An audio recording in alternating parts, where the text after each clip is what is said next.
فكرت كتير قوي قبل ما اعمل الفيديو ده، بس يعني كان لابد ان انا اعمله علشان الحياة بقت صعبة جدا، ويعني كل حاجة بقت صعبة زيادة عن اللازم. وهي فكرة ان انت ازاي كشاب هتعيش في مصر وهتجيب 100 جنيه، بتنزل تشتغل اكتر من 12 13 ساعة في اليوم علشان 100 جنيه، اللي هي في الواقع هي ما تجيبلكش كيلو فراخ، ما تجيبلكش فرخة، ما تجيبلكش نص كيلو لحمة. آه، ما تقضكش مواصلات تعتبر في اي حاجة. يعني انت لو رايح مشوار، رايح اي مكان، تاخد تاكس، تاخد اوبر، الموضوع مش هيجي معاك خالص. فالفيديو كان صعب جدا عليا اصلا ان انا اصوره، بس يعني تعالوا نشوف يومي بيبقى ماشي ازاي علشان اجيب ال100 جنيه ديت. بص يا صاحبي، دلوقتي انا بيبدأ يومي بشكل طبيعي جدا، بيبدأ الساعة 5 الصبح. في الوقت دوت بصحى من النوم، ببدأ اجهز نفسي واجهز لبسي واجهز كل حاجة، واخد شنطتي بتاعة الشغل وكل حاجة، وبطلع بخرج من البيت. باخد تقريبا ساعة او ساعة ونص في الطريق علشان اوصل معادي في الشغل الساعة 7 بالظبط، علشان لو اتأخرت 5 دقايق هيتخصم مني اليوم وهبقى بشتغل اليوم فور فري. بروح الشغل الساعة 7 الصبح في معادي، ببدأ شغلي. اول 3 4 ساعات بيعدوا عادي، اللي هو انت بتبقى قاعد مستني، اللي هو في يا لما نص الوقت يجي، لا يا لما الوقت يجي، عشان انت بتبقى عارف ان انت يومك اكتر من 12 ساعة. انت بتروح وانت عارف ان انت خلاص يومك كله خلص، انت يومك بدأ وهيخلص في المكان اللي انت شغال فيه ايا كان. وللأسف طبعا لو انت طالب فانت، يعني انا حاليا طالب، تمام. بدرس في كلية تجارة، فعايز مصاريف للجامعة، عايز مصاريف ليا شخصية وبتاع، ودلوقتي فيما يعني الظروف وكده الدنيا بقت غالية شوية، فانت محتاج ان انت تساعد. وكمان عايز اتجوز، عايز ابني شقة، عايز اعمل حاجات كتير اوي ليا.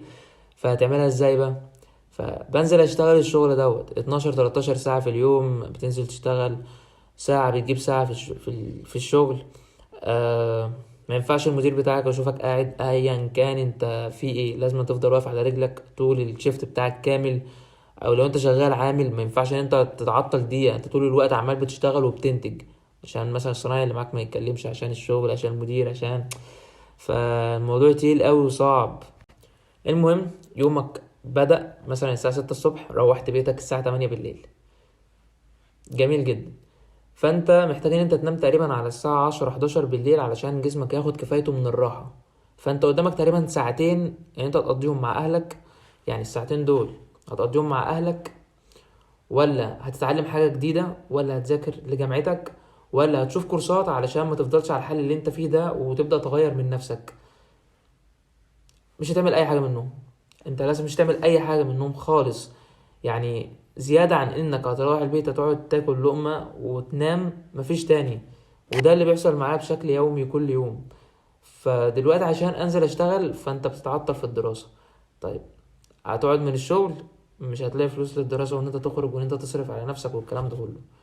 بس تعرف، في حاجة مهمة قوي، ان انا دايما حتى لو بنزل اشتغل كتير قوي، يعني الشغل بيبقى متعب ومرهق جدا.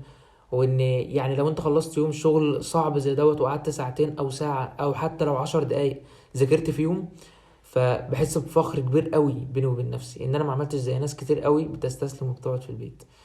ان انت تبدأ تعافر، وان انت يعني تدي كل اللي عندك علشان حاجة معينة عايز توصل لها في يوم من الايام، او علشان بس بتحاول انت تساعد اهلك او ايا كان انت بتعمل ده ليه. فده بالنسبة لي ده انجاز وحاجة كبيرة قوي، انا فخور بيها جدا يعني. يعني الحمد لله. ويا سلام بقى في ايام الشتاء كده وانت خارج من بيتك والدنيا ضلمه يعني.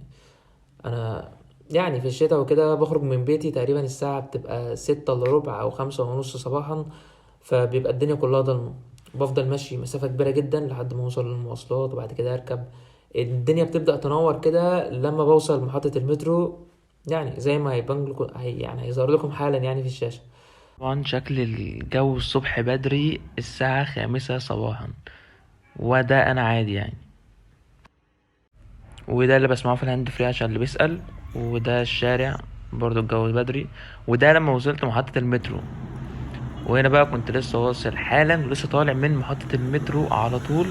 ده كان شكل الجو الساعة تقريبا كانت 7 الا ربع الصبح.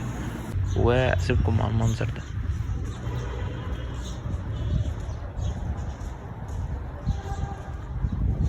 بعدها لحد ما بوصل المكان اللي انا بشتغل فيه، بيكون يا دوبك بس يعني الشمس بدأت تطلع كده، بدخل الشغل بخرج تاني بيكون الليل ليل. يعني انا حرفيا الشمس ديت انا ما بشوفهاش تماما في الشتاء. بشوف الشمس ديت لو في يوم اجازة، لو يوم ما روحتش الشغل. غير كده مفيش حاجة هتخليك تشوف الشمس دي تماما.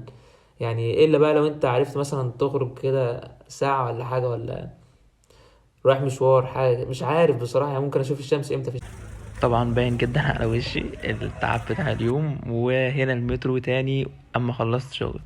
بس انا مش عايز افضل زي ما انا كده. انا باذن الله يعني هبدا اغير من نفسي، هبدا اتعلم حاجات جديده. اكيد في طريقه هتخليني انسان تاني اكيد. يعني انا مش مقتنع ان انا طالما اشتغلت، يعني ممكن اخلص واشتغل بالشهاده بتاعتي، احتمال بسيط او ضعيف. فانا يعني احاول ان انا اطور اكتر من مهاراتي وكده، علشان لما اروح اقدم في اي شغلانه اتقبل فيها. وده اللي انا خلاص خدت القرار في الموضوع ده، يعني خلاص مش هرجع في القرار ده تاني خلاص. فهحاول فيه يعني ان شاء الله. وفي الاخر احب اقول لك، يعني لو انت بتعمل كده فانت لازم تكون فخور بنفسك قوي، ان انت بتشتغل ومش قاعد في البيت، ويعني بتحاول انت تجيب القرش في زمن صعب جدا زي ده. وان يعني ناس قليلة جدا اللي ممكن تعمل حاجة زي دي. وبس كده، دي كانت يعني قصة صغيرة بان انت كشاب مصري بتجيب ازاي 100 جنيه بس ما تضخش اكل وشرب ولا اي حاجة. بس انت بتنزل وبتعافر وبتسعى في الدنيا علشان ربنا يرزقك، وان انت بتعمل اللي عليك علشان في الاخر ربنا يعني ربنا يديك يعني اللي مكتوب لك، وان انت تكون سعيد. فاهم؟ ان انت تسعى في الدنيا ديت حاجة كبيرة جدا. وفي النهاية يعني لو عجبتك الحلقة ما تنساش طبعا اللايك والاشتراك، ويعني تقول لي رأيك في الكومنتس يعني في كلامي وكده. واشوفك ان شاء الله على حلقة جديدة يا صديقي. انا فخور بيك وطبعا بحبك.